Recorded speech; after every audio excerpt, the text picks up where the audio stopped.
Well, eventually this happens if you choose to ride on the ice. God damn it.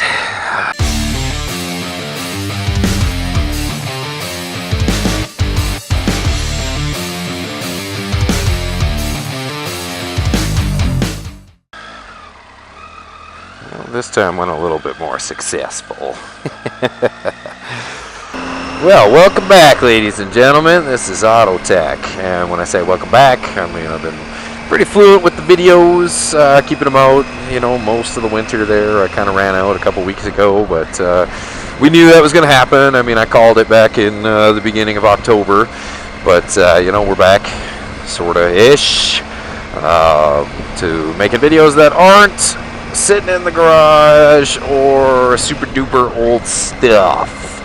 This one's coming to you pretty hot off the presses, at least within a few days, because I like to keep that Sunday thing going. So the Calgary weather took a pretty decent turn about a week and a half ago, and things really started to clear up. My alley, on the other hand, did not really clear up. That was definitely the most frustrating thing by far. The little clip there right at the very beginning was actually from January. I did that little midwinter escape video, and then I decided to get super cocky. And what happens when you decide to get cocky and overconfident? Mistakes happen. So I want to say that video, I want to say it was like January 6th, 7th or something like that. It was like right towards the beginning, middle-ish. And so we had this like decent weather, like a Chinook rolled in, which is just a weather front, despite what Leonardo DiCaprio thinks. So it's just a movement of Pacific winds that come over the mountains, and then it kind of warms things up, but then it's like windy. So we had a couple of days where it was like nice and sunny, and the roads kind of cleared up. So the ice in the alley, it kind of had that like slushy layer on top, and it was all wet. It was a skating rink fence to fence if you watched right to the end of that video, but the tires still had some pretty good grip. So I was so excited about getting out to ride that evening. I was just like, they're only forecasting -7 Celsius for tomorrow morning. Like, I'm just going to wear my thermal gear and I'm going to ride to work. Sweet. So I get out of the garage just like I normally do, and I'm kind of trucking down the alley there, and I get about 2 houses down, and then the bike starts to slip.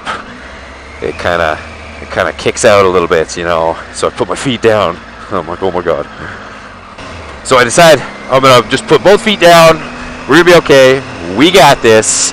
So I'm kind of like just standing, and I'm like using the bike to like pull me along, and I'm just kind of like skiing along with the bike, and I get about another 4 feet, and then the whole front end just slips out. But I managed to save it. But now the bike has turned like 90 degrees to the left, so I'm like sideways in the alley, and I'm just on like this valley of ice, because both sides of the alley just like melt into each other. And I'm standing there, and I'm just like, well, I should really turn on my camera, because like I'm gonna be on the ground in a couple of seconds here. With the cockiness, I knew I should have just put the kickstand down, got off the bike, and like just drug it along the ice with the kickstand. But no, we cannot do that. We must proceed. So I figure everything's gonna be all right. I turn the handlebars to the side, let the clutch out a little bit. I start moving. I get about another 3 feet, and the bike does this sick 180, and it lands flat on its side. I'm on my shoulder, and I'm just like, oh, damn it. So I get up, and I'm like, okay, there's no major injuries or anything like that. Like, my leg's not broken, or like my shoulder's not dislocated. We are gonna be just fine. So, I give a quick little look, and I don't see any plastic or anything like that all over the ground. Like, there's no fuel spilling out, there's no oil spilling out. So I'm like, all right, cool. So nothing got broken. We're gonna be okay. So this bike's hit the ground a few times now. That would mark number 3. Yeah, I'm pretty sure that marks number 3. Not a big deal. Pick her up, no problem. It's not that heavy. Whatever. So I kind of truck around to the side of it, grab a hold of the like the passenger handle thing, grab a hold of the one side of the handlebars, and I go to reef up on it. Turns out we're standing on nothing but ice, which I knew, but you know, the cockiness set in. So not only, you know, can I not get a good footing, so I'm just like slipping, falling on top of the bike, slipping onto my knees, all that kind of crap. I can't get the bike to like hook and stay in one place, you know, because like, you know, you don't lift the bike up per se.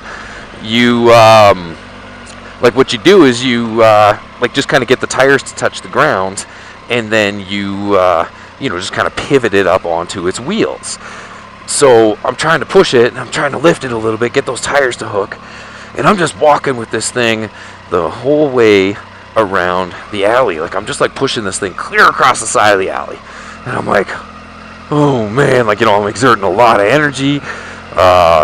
You know, I'm kind of like hurting myself because I'm like pulling even harder at that point, because now I'm trying to like pull it towards me. Jesus Christ. Just get going. Alright. So, I certainly hope this alley's not a one-way.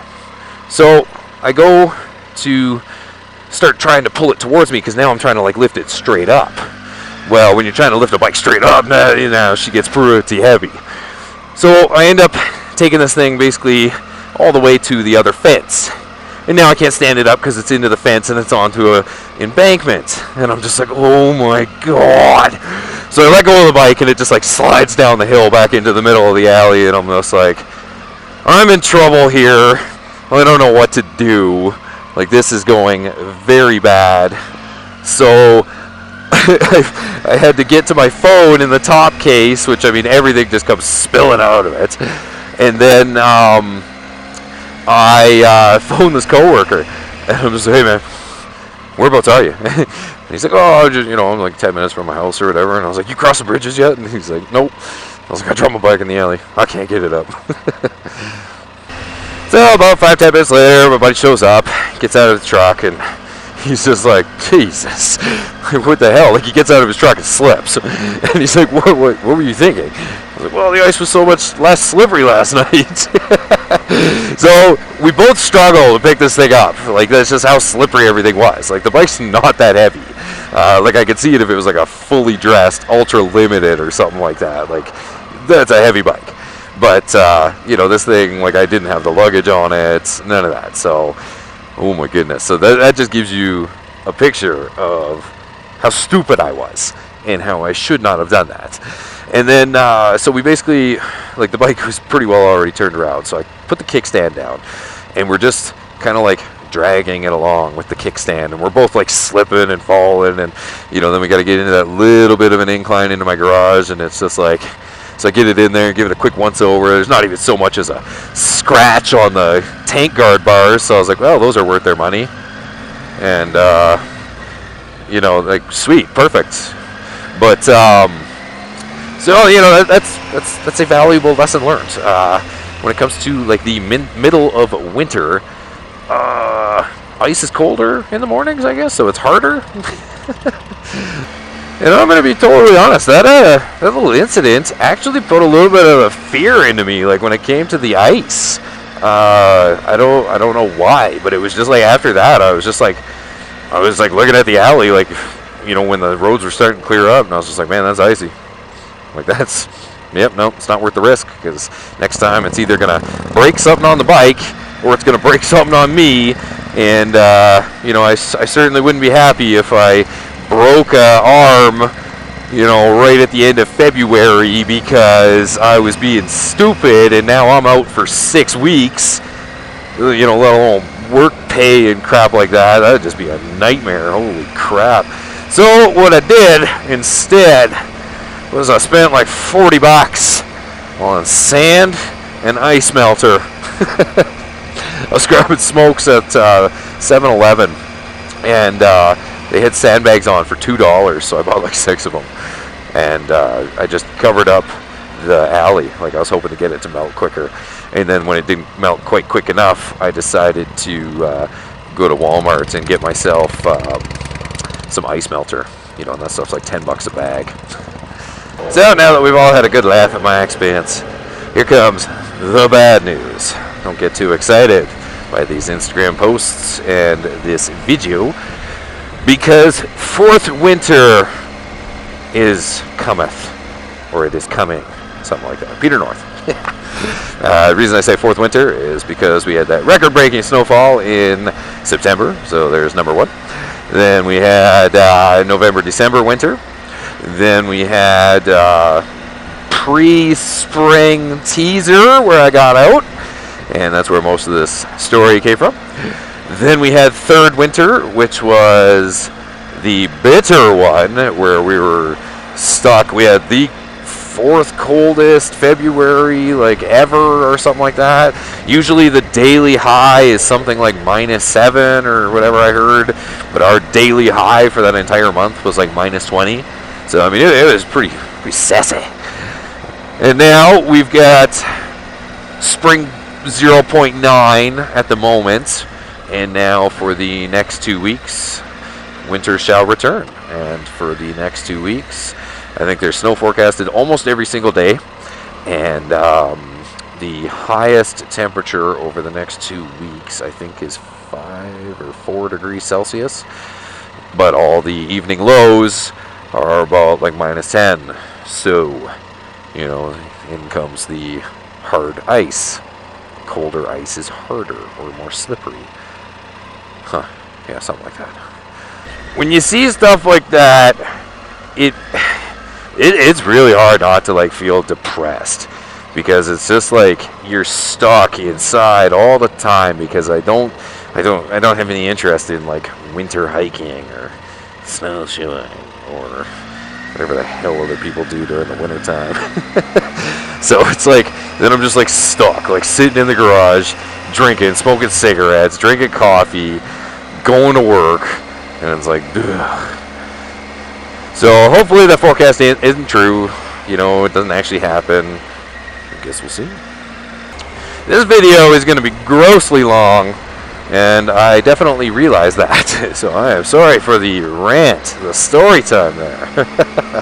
At least I somewhat, sort of kept her on topic, close enough.